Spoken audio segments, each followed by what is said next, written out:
भाजपा के अंदर दिक्कत है इतनी ज़्यादा। लखनऊ और दिल्ली एक कर रखा है। देखिए, आप सीधे बात समझिए, उत्तर प्रदेश के मुख्यमंत्री योगी आदित्यनाथ की कुर्सी आज खतरे में, और उसके पीछे बहुत सारे कारण हैं। उसके पीछे कारण, सबसे बड़ा कारण तो आप कह सकते हैं कि देश का किसान है।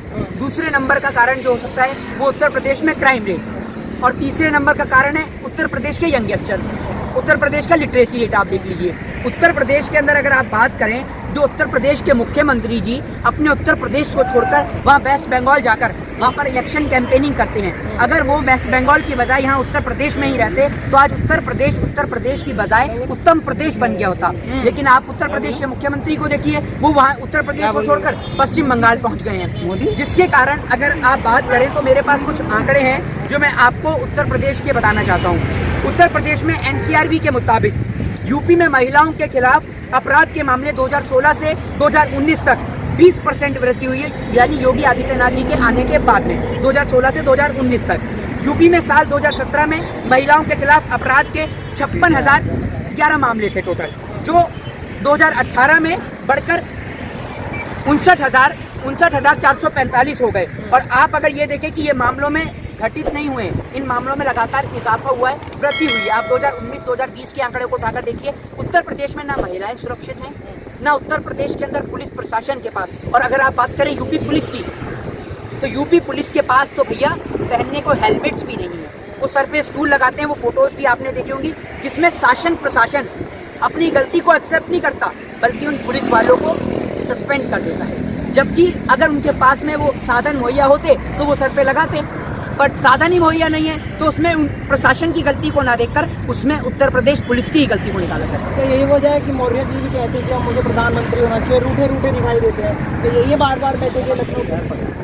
यही कारण है, बहुत सारे कारण है। दूसरी बात, उत्तर प्रदेश के मुख्यमंत्री जी जो बंगाल में जाकर कहते हैं कि बंगाल का हिंदू खतरे में है, बंगाल को सोनार बंगाल बनाया जाएगा। उसी बंगाल से अगर आप यूपी के लिटरेसी रेट की तुलना करें तो आप देख लीजिए कि वेस्ट बंगाल का लिटरेसी रेट है 77.08%, और दूसरी ओर आपके यूपी का एजुकेशन रेट क्या है, लिटरेसी रेट क्या है, 69.72%। ये आपकी उत्तर प्रदेश का लिटरेसी रेट है। मतलब आपको हिंदू खतरे में नजर आ जाता है, लेकिन उन हिंदुओं के बच्चों की आपको पढ़ाई नहीं समझ में आ रही। दूसरी बात, आप यूपी की बात कर रहे हैं तो आपको यूपी की ही बात बताऊं। यूपी के अंदर अभी कुछ समय पहले जब सफाई कर्मचारी की वैकेंसियां निकलती हैं तो उसमें 60% से ज़्यादा पीएचडी होल्डर उसके अंदर वैकेंसियों को फिल करते हैं। तो आप ये देखिए, पीएचडी होल्डर जैसा व्यक्ति आज वहाँ जाकर वो वैकेंसियाँ भर रहा है सफाई कर्मचारी की, तो कितने शर्म की बात है। एसएससी के स्टूडेंट्स को जॉब्स नहीं मिलती, एसएससी में लाखों करोड़ों रुपए का स्कैम हो जाता है। दूसरी बात, 98% की आबादी वाला इजराइल और 133 करोड़ की आबादी वाला हिंदुस्तान आखिर क्यों इजराइल से हथियार खरीदता है, जबकि इजराइल आज़ाद हुआ 1948 में और भारत देश को आज़ादी मिली 1947 में। तो भैया उसके बाद भी आज भी हम 97% वाले इजराइल से हथियार खरीदते हैं। ऐसा यूपी की जब बात आती है तो राम मंदिर की बात आती है। पिछली बार यही वादा करके राम मंदिर बनेगा, भाजपा सत्ते में आई थी, आपको ही मालूम होगी। फिर राम मंदिर की बात होती है, घोटाले होते हैं, तो इस बार जो धर्म, जो इमोशन जुड़ा हुआ होता है हिंदुओं का राम मंदिर से, वो किस हिसाब से देखेंगे? घोटाले आ रहे हैं। देखिए, देश के तमाम राम भक्तों के साथ में, उनकी आस्था के साथ में जो खिलवाड़ हुआ है वो पूरा हिंदुस्तान देख रहा है। इन लोगों ने राम को नहीं छोड़ा, और जो लोग हमें कथित गालियां देते हैं उन लोगों के लिए भी यही शब्द कहेंगे कि आप देश के मौजूदा मुद्दों को देखिए, देश में चल रही इस समय की आपदाओं को देखिए, देश में बेरोजगारी का जो संकट मंडरा रहा है उसको देखिए, देश के बॉर्डर पे बैठे देश के किसान को देखिए, देश के बॉर्डर पर शहीद होते देश के जवान को देखिए। क्योंकि आप ये समझिए, यूपी चुनाव के मध्य बैठक के चलते अभी जम्मू कश्मीर में हमारे देश के जो जवान शहीद हो रहे हैं उनको नहीं दिखाया जाता, हमारे देश के फौजी जो लगातार शहीद हो रहे हैं उनको नहीं दिखाया जा रहा है, हमारे देश के अंदर का एजुकेशन क्या हाल है वो नहीं दिखाया जा रहा है। हमारे देश में एक ऐसी जनरेशन पैदा हो चुकी है जो शिक्षा से पूर्ण रूप से वंचित है, क्योंकि आप देख रहे हैं एग्जाम्स हो नहीं रहे हैं, तो एग्जाम्स हो नहीं रहे, उनके पास एजुकेशन है नहीं। क्योंकि सभी को पता है कि भारतीय जनता पार्टी जो डरती है तो वो इन्हीं बिजनेसमैनों से, वो डरती है तो पढ़े लिखे लोगों से। और बात आई बिजनेसमैन की, तो आपको बता दूं कि एक बक्सवा जंगल है जिसको काटा जा रहा है, आपने सुना होगा सभी लोगों ने जी। एमपी के मध्य प्रदेश की घटना है, बक्सवा जंगल को काटा जा रहा है हीरो की खुदाई के लिए। तो आप एक बात बताइए, हीरे इस देश का गरीब आदमी तो पहनता नहीं, क्योंकि गरीब आदमी के पास खाने को रोटी नहीं है, तो हीरे कहाँ से आएंगे।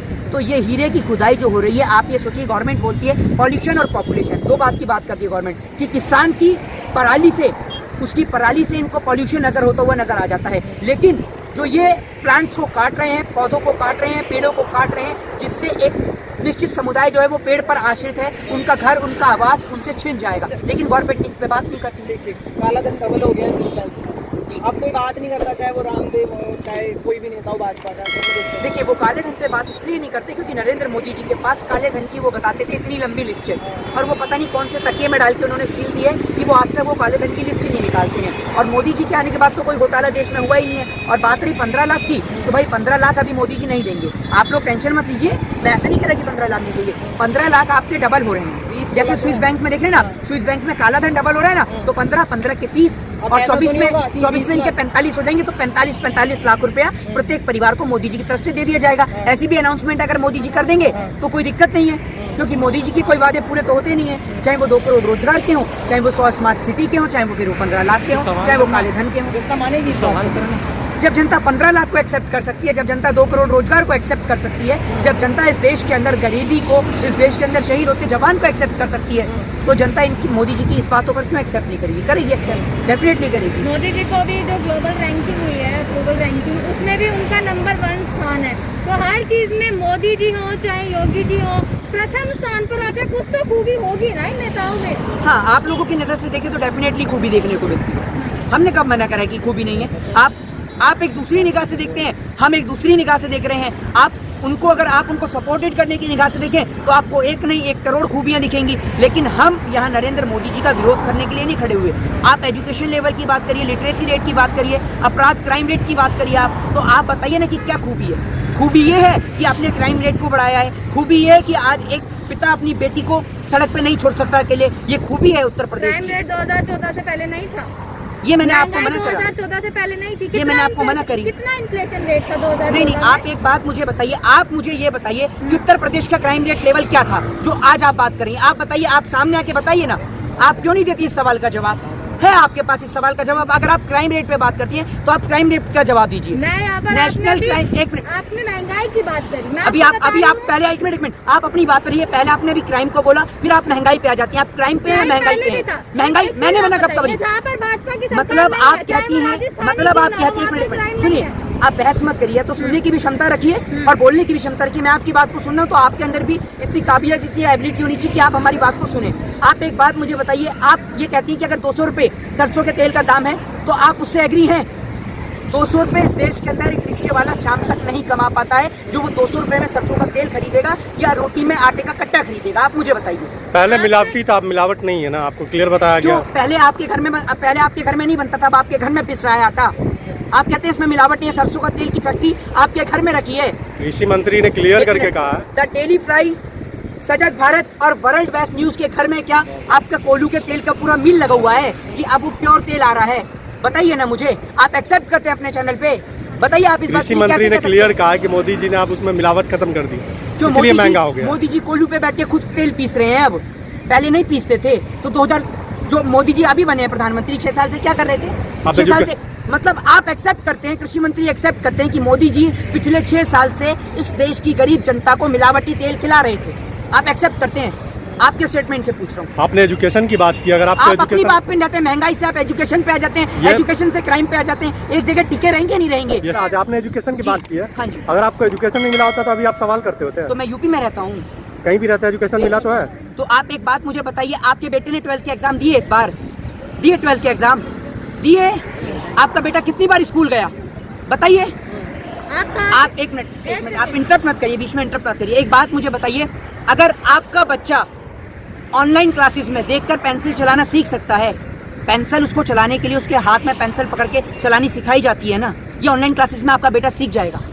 और ऑनलाइन आप क्लासेस की बात करते हैं तो ऑनलाइन क्लासेस में अगर आप मोबाइल फोन चलाते हैं, सोशल मीडिया चलाते हैं, आप तो सोशल नेटवर्किंग साइट से जुड़े हुए लोग हैं और आप इस तरीके की बात करते हैं। एक बात मुझे बताइए कि सोशल मीडिया पे हर 1 मिनट पे कोई गलत प्रकार का नोटिफिकेशन आता है तो उससे बच्चों के माइंड पे क्या इफेक्ट पड़ेगा? ऑनलाइन क्लासेस क्या है? मजबूरी में दी गई है ना, मजबूरी में वो चलाई गई है। मतलब दारू के ठेके खुले तो वो मजबूरी नहीं है, चुनावी प्रचार हो तो वो मजबूरी नहीं है, लेकिन अगर स्कूल खोल दिए जाए तो मजबूरी है ना? यही कहना चाहते हैं ना? मतलब आप कहते हैं दारू का ठेका खुला तो सही है, ठीक है, चुनावी रैलियां हो रही हैं तो सही है, लेकिन स्कूल नहीं खुलने चाहिए। शायद आप जैसे लोगों के कारण आज ये देश पीछे।